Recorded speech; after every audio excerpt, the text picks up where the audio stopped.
불법으로 재산을 해외에 도피 은닉하여 세금을 면탈하는 것은 우리 사회의 공정과 정의를 해치는 대표적인 반사회 행위이므로 반드시 근절해야 합니다. 또한 적폐청산의 일환으로 검찰이 하고 있는 부정부패 사건들과 관련해서도 범죄 수익 재산이 해외에 은닉되어 있다면 반드시 찾아내어 모두 환수해야 할 것입니다. 불법 해외 재산 도피는 활동 영역이 국내외에 걸쳐 있고 전문가의 조력을 받아 치밀하게 행해지기 때문에 어느 한 부처의 개별적인 대응만으로는 한계가 있습니다. 따라서 국세청, 관세청, 검찰 등 관련 기관들이 함께 참여하는 해외 범죄 수익 환수 합동조사단을 설치하여 추적 조사와 처벌, 범죄 수익 환수까지 공조하는 방안을 관련 기관들과 협의하여 강구해 주기 바랍니다. 자, 문재인 대통령이 불법 해외 재산 도피를 끝까지 추적하라 이렇게 지시를 했는데 저는 이 소식 접하고 말이죠. MB를 겨냥한 말씀인가 했는데 그건 아닌 것 같더라고요. 아니 이게 정말 되게 여러 가지 해석이 있는데 예. MB다, 예. 최순실이다, 예. 한진 일가다, 예. 아니면 최근에 일어난 재벌들의 일제히 검찰 압수수색이다. 예.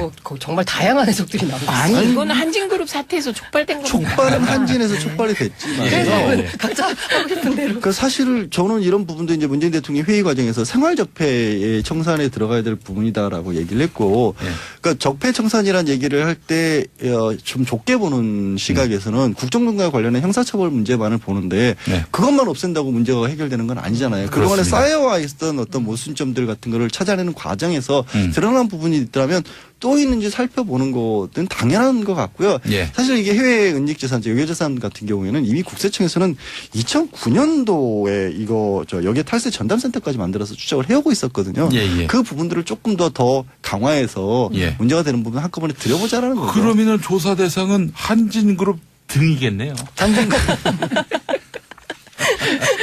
이미 발표가 된 걸 봐도 구세청장이 지난 2일에 발표한 게 39명을 세무조사를 하겠다라고 한 거예요. 예, 예. 거기에는 이미 주요 그룹도 들어가 있고 또 뭐 알만한 사람들 다 들어가 있다라는 건데 여러 번 나왔죠. 네. 뭐 한 2년 3년 전에 그 탐사보도 버진 전문 아일랜드, 네. 매체에서 네. 우리나라뿐만이 아니라 전 세계의 자료들을 빼서 그러니까 우리나라 부분만 또 따로 가려봤더니 버진 아일랜드 같은 네, 말씀하신 예. 영국령이죠. 이제 조세 회피처 아. 거기에 이제 페이퍼 컴퍼니 같은 거 만들어가지고 예. 거기 그 나라에는 회사 세우는데 정말 1달러 주면 회사를 만들어주거든요. 페이퍼. 1달러에. 네, 아. 건물 하나가 한 100개 기업이 네. 들어가 있다고. 그 주소만 있는 거예요, 주소만. 아니 우리나라에도 있어요. 아, 그 우리- 전화를 대신 받아주는. 그거는 그래도 일이라도 하죠. 여기는 아무 일도 없어요. 말 그대로 그냥 페이퍼 컴퍼니. 페이퍼 컴퍼니고 사실은 대한민국이나 아니면 뭐 주로 무역이 많이 되는 홍콩이나 이런 데서 일을 하고 있는데 네. 그 소득이 거기서 발생하는 것처럼 꾸며주고 그 꾸며준 수수료를 그 버진아일랜드 같은 은행들이 받는 거죠. 예. 대신 그 나라는 그 소득에 대해서 세금을 안 매기는 거예요. 아이고. 예, 그런 데들 이제 조세회피처라고 얘기를 하는데 네. 그 부분 더 밀접하게 들여다보겠다는 거예요. 그러니까 뉴스타파에서 뭐 계속해서 해왔는데 저는 궁금한 게 예. 그냥 보통 시각에서 보면 이건 국제적 사기 같은 느낌이 들거든요. 국제적 사기가 사기. 맞아요. 국제적 사기가 맞고 기억하시겠지만 이게 예전에 한때 유명했던 나라가 스위스였잖아요. 스위스 비밀금고에 집어넣으면 스위스란 나라가 나서서 보장을 해준다고 했는데 이미 2008년도에 스위스가 그걸 포기를 했어요. 그랬죠. 예. 그러면서 특히 유럽을 중심으로 해서 각국들이 야 우리 이러지 말자.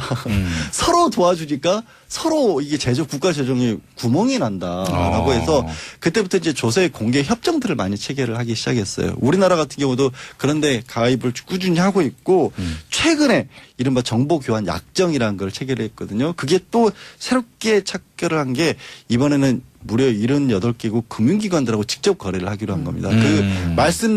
조금 전에 말씀드린 그런 식으로 이제 회사 만들어주고 수수료 받던 은행들이 각국 정부들의 압력을 받으니까 우리 정보 제공할게 라고 나온 거예요. 그게 최근에 된 것만 78개 금융기관이고 이미 그래서 2011년부터 해외 금융 다 계좌 내역들 신고센터도 운영을 하고 있어요. 근데요, 저는 이게 이상했던 게 조세 회피처라고 얘기를 하잖아요. 옛날엔 피난처라고 그리고 했어요. 조세 피난처라고 하잖아요. 네. 이런 식의 네이밍이 되게 사람을 헷갈리게 하는데 사실은 들어보면 저는 이게 사기 같아요. 그냥 탈세하는 거죠. 네, 탈세 사기예요. 사기. 맞아요. 탈세 사기예요. 예. 네. 왜 그렇게 탈세 사기 이렇게 안 하고 조세 회피처, 근데 이게 피난처 제가 그랬을까요? 그런데 표현이 너무 피난처는 너무 무슨 뭐 탈세하는 좀 사람들을 위해서 쓰는 표현이고 조세가 나쁜 것 같아요. 그러니까. 회피처도 좀 너무 약해서 네, 약하죠. 탈세 지옥. 탈세 지옥.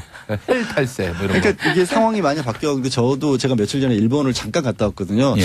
참 재밌었던 게 이제는 그냥 일본 편의점 가서 제가 국내에서 쓰던 그 체크카드 쓰니까 그냥 환전된 상태 거래 내역이 또 동시에 제 스마트폰에 바로 뜨더라고요. 이제는 그러니까 이 금융 시스템들이 그런 식으로 다 바뀌어가다 보니까 숨을 데 없어질 겁니다. 그러니까 역시 디지털 기술의 발전이 네. 예. 투명하게 만들어 가고 네. 있는 거예요. 근데 과거에 큰 돈을 묻어둔 분들 많아요. 그게 문제예요. 그게 예. 지금 사실 이제 조양호 지금 한진그룹 회장 같은 경우가 그 부분이 있는 게 아니냐라고 지금 의심을 받고 있는 건데 네. 예를 들어서 이제 선대에서 사망하면서 2002년경에 유산으로 물려준 부분들을 신고를 안 하다가 대한항공 측의 얘기에 따르면 몰랐는데 2016년에 발견을 해서 신고를 했다. 근데 다만 그게 그냥 몇백억일 뿐이다. 예, 예. 몰랐다라고 하고 있거든요. 근데 예, 예. 그게 이제 한 93년 이전에 이렇게 우리나라에서도 금융신명제 같은 것도 없었을 때 만들어놓은 자산 같은 경우는 추적이 좀 어렵다는 한계는 있어요. 근데 아이, 참 저 말 중에 부럽네요. 다만 몇백억일 뿐이다. 다만 몇백. 제 얘기는 아니에요. 아니 그러니까. 예. 탈 털어서 다 회수해야죠. 그다 우리 국부가 될 수 있는 것들인데요. 예. 이제 조세 회피처 이렇게 수사하는 거 관련돼 가지고 어제 금감원이 약간 이색적인이라고 표현해야 되나 냈는데 원래 늘 내는 거였는데 눈에 띄는 부분이 주채무 계열이라는 걸 선정을 해요. 그게 주채무 계열. 네, 이게 예. 뭐냐면 빚이 많은 기업 집단에 대해서 우리가 눈여겨볼 거야라고 이렇게 선정을 하는 건데 올해 이제 31개 기업이 선정됐는데 그게 보면 보통 재무제표상으로 뭐 빚이 많다, 자산이 적다, 부채가 많다 이걸 판단하는데 이번에 새로 기준 하나 넣었어요. 네. 기업의 사회적 평판도 보겠다. 라고 그래요? 했거든요. 근데 그렇게만 했지 거기다가 아무것도 뭐 덧붙이진 않았어요. 근데 해석이다. 이거는 한진을 겨냥한 거 아니냐. 총수일가의 금감원에서. 갑질이나 예, 아니면은 예. 몰아주기, 일감 몰아주기 이런 등 사회적 평판도 같이 보겠다라고 기준 하나 더 근데 추가했어요. 속은 시원한데 사회적 평판 되게 모호한 많이 모호하죠, 모호해요. 많이 그러니까 모호해요. 쉽게 말하면 정량적으로만 평가를 했는데 이번에 정성적으로 평가를 해서 그 기업을 종합적으로 평가를 하겠다라는 거죠. 아니 근데 그것도 악용할 소지가 있지 않을까요? 네. 그러니까 문재인 정부에서는 악용을 안 하겠죠. 근데 예를 들어서 아니, 근데 참 그런 게 있는 것 같아요. 제도를 어긋나지 않는 방법에서 뭔가 개선할 점들을 찾는 것들이 쉬운 일은 아닌데 네. 그렇게 넣었다고 해서 금융감독원에서 그러면 자 이제 이 뭐 어디 한 기업이 굉장히 사회적 평판이 안 좋으니까 거기를 우리가 뭐 모든 수단을 다 동원해서 옥죄겠다 이렇게는 어차피 못 하거든요. 그건 아닌 거예요. 근데 권력자가 누구냐에 따라서 또 다를 수 있다는 이제 걸 우리 국민이 많이- 깨어 있기 많이 때문에 경험하지 않았는데 근데 이제 우리 국민이 깨어 있기 때문에 이제 여러 심사를 해보게 되면 네. 이게 가능하면 정량화를 잘하는 게 최고인 게 예. 일단 정성평가가 들어가는 순간 심사위원들이 부패. 갈리고요. 아, 네, 예, 심사위원들이 갈린다는 얘기는 로비 가능성이 커진다는 얘기고요. 예. 그건 있습니다. 예, 그 부분도 사실 좀 걱정이 되는 것이고요. 자, 그나저나 그 한진 얘기가 나와서 그런데 재밌는 얘기 하나 뭐 들려주신다고. 그게 아니고 지금 아까 그 뭐 갑자기 뭐 이렇게 숨겨둔 재산이 발견됐다 뭐 이런 2002년도에 상속 때 네. 신고를 못한 재산이 나왔다 2016년에. 그래요? 네. 아까 그래서 그게 이제 역외탈세가 아니냐라고 국세청이 이제 검찰이 고발을 한 그 사건이죠. 부분에 대해서는 이제 대한항공이 어쨌든 비행기를 사는 굉장히 큰 갑에 위치했잖아요. 그렇죠. 그때 예, 혹시 예. 뭐 리베이트를 받은 걸 그냥 국내로 안 돌리고 거기다 그냥 꽂아둔 거 아니냐라는 예, 예. 얘기가 나오고 있고 예. 그거를 이제 이제 첫째 회장님께서는 미처 몰랐는데 이제 나중에 발견됐다 이렇게 지금 주장을 하시는 것 같고 네. 이게 사실 왜 그 사형제가 있거든요. 네. 대한항공에. 그래서 조중훈 회장, 선대 회장이 2012년 11월에 이제 돌아가실 때 그 유언장을 남겼는데 그 유언장이 본인이 직접 작성한 게 아니라 정신이 이렇게 되게 깨끗할 때 이렇게 깨끗할 작성한 게 아니라 약간 혼미한 상태에서 대한항공 직원 2명이 들어가서 구술로 받아 적어 들어갔다고 합니다. 그래요? 예, 근데 거기서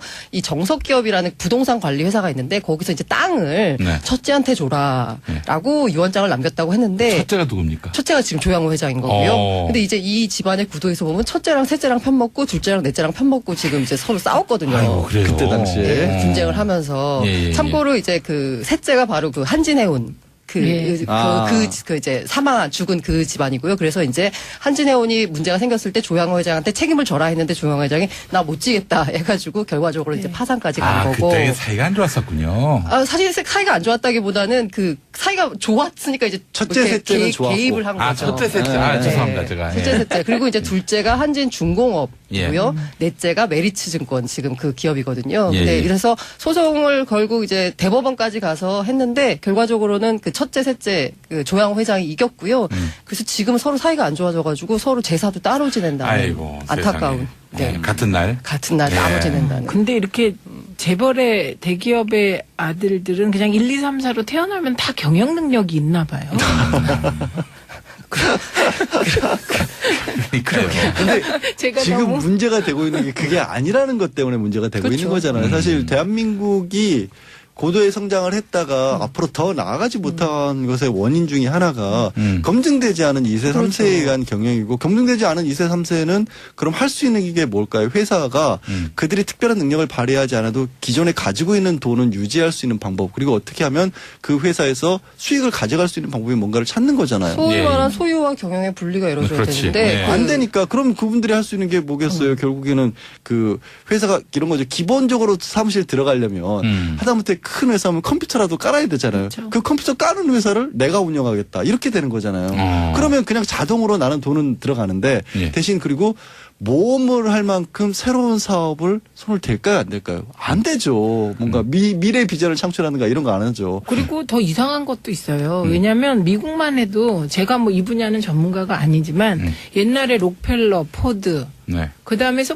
이게 네. 인터넷 시대로 넘어오면 뭐 빌 게이츠, 네. 저커버거 이런 식으로 주도 세력이 바뀌는 느낌을 주잖아요. 스티브 일들. 네. 그런데 우리나라는 못질 않네. 아니 스티브. 제가 말씀드린 게 그 분야거든요. 그 왜냐하면 얘기죠. 그렇게 안정적인 어떤 2세, 3세 체제에서 그걸 할 이유가 없잖아요. 네. 그리고 그분을 모르니까 일단 아니, 근데 실제로- 잠깐. 근데 아까 스티브 일들이라고 했는데 왜 안 웃죠? 그게 무슨 말씀이세요? 스티브 잡스를 스티브 일들. 청취자 여러분 죄송합니다. 아니, 그게 너무 너무 민망하잖아요. 아니 저 이제. 예. 여쭤보려고 그랬어요. 예, 예. 스티브 일들이 무슨 뜻이에요? 이렇게. 잡스가 일들. 잡스. 그래서 이게 만약에 아까 말한 대로 아우, 지금 이제 소유와 재미없어. 경영 분리 얘기가 나오고 과연 이게 그냥 맞냐 이게 맞냐 하는데 사실 상속세만 제대로 내도 이게 유지가 되게 어려운 구조인 게 그 그쵸. 록펠러가 그 창업자가 죽을 때 남긴 재산이 한 380억 정도 380조 정도 됐는데 이게 380억. 그때 당시만 해도 그 당시 지금은 아닌데 당시만 해도 이게 70%까지 상속세를 때려버렸어요. 그때 이제 미국이 이게 이제 그 상속을 이제 물려주는 걸 이게 뭐 금지하겠다 이래서 막겠다라고 거죠. 해서 그 지금 현재 남은 재산 10분의 1로 줄었거든요. 그 예. 전체 일가 300명이 가진 재산을 다 합쳐도 당시에 10분의 1밖에 안 되는 거예요. 이런 식으로 상속세만 제대로 내도 이런 상황이 벌어지는 건데 우리도 지금 이제 상속세를 제대로 내면 지분이 줄어들 수밖에 아니 없거든요. 근데 이게 10분의 1이라도 38조예요. 아니 300명이 38조. 이게 300명이 그리고 38조. 그 분들의 입장에서는 억울하다고 할 수 있겠지만 그게 기업이 어느 정도 규모가 되면 네. 그 다음부터는 기업의 힘만으로 그 개인의 힘만으로 움직이는 그렇죠. 게 아니잖아요. 예, 그렇기 예. 때문에 사회언어라는 게 나오는 거고. 근데 지금 얘기한 것들이 대부분 일본이나 미국 같은 경우에도 70년에서 80년 정도 재벌 기업이 유지가 되다가 해체가 그 이후에 됐죠. 해체 작업이 시작됐다고 하거든요. 부작용이 너무 크니까 예, 예. 딱 우리가 지금 그 시점이라고 네, 합니다. 그리고 2세, 3세가 경영을 과연 능력이 있는데도 물려주느냐에 대해서 굉장히 유명한 말이 그 세상에서 지금 현재 투자를 제일 잘한다는 사람이 누구죠? 세상에서 제일 투자를 지금 잘한다는 사람. 그냥 얘기하세요. 오마의 현인. 그렇죠. 오마현이 워런 버핏이잖아요. 워런 네. 버핏한테 왜 아들 지금 나이가 좀 많아서 지금 승계를 누가 할 것인가를 놓고 굉장히 많은 여러 설왕설래가 오가고 누구다 말이 많은데 왜 자식한테 물려주지 않느냐라고 물었더니 오마현인이 뭐라고 말하냐면 달리기, 그러니까 100m 시합에서 금메달을 땄다고 해서 내 아들도 100m 선수가 될 수 있냐? 라고. 너무 상식적인 얘기인데. 네. 예, 당연히 예. 당연한 얘기인데 안 예, 돼요. 예. 그러니까 지금 문재인 정부의 가장 중요한 과제 중에 하나가 말씀하셨듯이 네. 재벌 체제를 합리적으로 개혁하는 거예요. 예. 그래요. 그 우리 고란 기자님의 해법은 이 상속세. 상속세 제대로 물리자. 그리고 저는 되게 궁금한 게 이 사실 한진그룹에 대해서도 이게 제가 찾아보니까 그 DJ 정부 때 한진그룹에 대해서 300명 정도? 200명 정도의 그 국세청 직원을 투입해가지고 대대적인 세무조사를 벌여서 6천억 정도를 사실 이렇게 뺐었거든요. 환수를 했죠. 했는데 뺐었다 하니까 남의 거 뺏는 거 아니에요? 정당한 환수했거든요. 그러니까 이렇게 뭔가 들어가서 보면은 다 할 수 있는데 예. 왜 안 하고 있는 걸까요? 예. 이제 앞으로 해야죠. 알겠습니다. 자, 그래요. 대통령의 이 발언이 어떤 파장과 어떤 결과를 낳을지 한번 지켜보도록 하고. 불법으로 재산을 해외에 도피 은닉하여 세금을 면탈하는 것은 우리 사회의 공정과 정의를 해치는 대표적인 반사회 행위이므로 반드시 근절해야 합니다. 또한 적폐청산의 일환으로 검찰이 하고 있는 부정부패 사건들과 관련해서도 범죄 수익 재산이 해외에 은닉되어 있다면 반드시 찾아내어 모두 환수해야 할 것입니다. 불법 해외 재산 도피는 활동 영역이 국내외에 걸쳐 있고 전문가의 조력을 받아 치밀하게 행해지기 때문에 어느 한 부처의 개별적인 대응만으로는 한계가 있습니다. 따라서 국세청, 관세청, 검찰 등 관련 기관들이 함께 참여하는 해외 범죄 수익 환수 합동조사단을 설치하여 추적 조사와 처벌, 범죄 수익 환수까지 공조하는 방안을 관련 기관들과 협의하여 강구해 주기 바랍니다. 자, 문재인 대통령이 불법 해외 재산 도피를 끝까지 추적하라. 이렇게 지시를 했는데. 맞고 기억하시겠지만 이게 예전에 한때 유명했던 나라가 스위스였잖아요. 스위스 비밀금고에 집어넣으면 스위스란 나라가 나서서 보장을 해준다고 했는데 이미 2008년도에 스위스가 그걸 포기를 했어요. 그렇죠. 예. 그러면서 특히 유럽을 중심으로 해서 각국들이 야 우리 이러지 말자. 서로 도와주니까 서로 이게 국가 재정에 구멍이 난다라고 해서 그때부터 이제 조세 공개 협정들을 많이 체결을 하기 시작했어요. 우리나라 같은 경우도 그런데 가입을 꾸준히 하고 있고 최근에 이른바 정보교환 약정이라는 걸 체결했거든요. 그게 또 새롭게 체결을 한 게 이번에는 무려 78개국 금융기관들하고 직접 거래를 하기로 한 겁니다. 조금 전에 말씀드린 그런 식으로 이제 회사 만들어주고 수수료 받는 은행들이 각국 정부들의 압력을 받으니까 우리 정보 제공할게 라고 나온 거예요. 그게 최근에 된 것만 78개 금융기관이고 이미 그래서 2011년부터 해외 금융 다 계좌은행들 신고센터도 운영을 하고 있어요. 근데요, 저는 이게 이상했던 게 조세 회피처라고 얘기를 하잖아요. 옛날엔 피난처라고 그리고 했어요. 조세 피난처라고 하잖아요. 네. 이런 식의 네이밍이 되게 사람을 헷갈리게 하는데 사실은 들어보면 저는 이게 사기 같아요. 예. 거기에는 이미 주요 그룹도 들어가 있고 또 뭐 알만한 사람들 다 들어가 있다라는 건데 여러 번 나왔죠. 네. 뭐 한 2년 3년 전에 그 탐사보도 버진 전문 아일랜드, 네. 매체에서 네. 우리나라뿐만이 아니라 전 세계의 자료들을 빼서 그러니까 우리나라 부분만 또 따로 가려봤더니 버진 아일랜드 같은 네, 말씀하신 네. 영국령이죠. 이제 조세 회피처 네. 거기에 이제 페이퍼 컴퍼니 같은 거 만들어가지고 네. 거기 그 나라에는 회사 세우는데 정말 $1 주면 회사를 만들어주거든요. 페이퍼. $1에. 네, 그래서 건물 하나가 한 100개 기업이 네. 들어가 있다고. 그 주소만 있는 거예요, 주소만. 아니, 우리나라에도 있어요. 그 전화를 대신 받아주는. 그거는 그래도 일이라도 하죠. 여기는 아무 일도 없어요. 말 그대로 그냥 페이퍼 컴퍼니. 사실은 대한민국이나 아니면 뭐 주로 무역이 많이 되는 홍콩이나 이런 데서 일을 하고 있는데 네.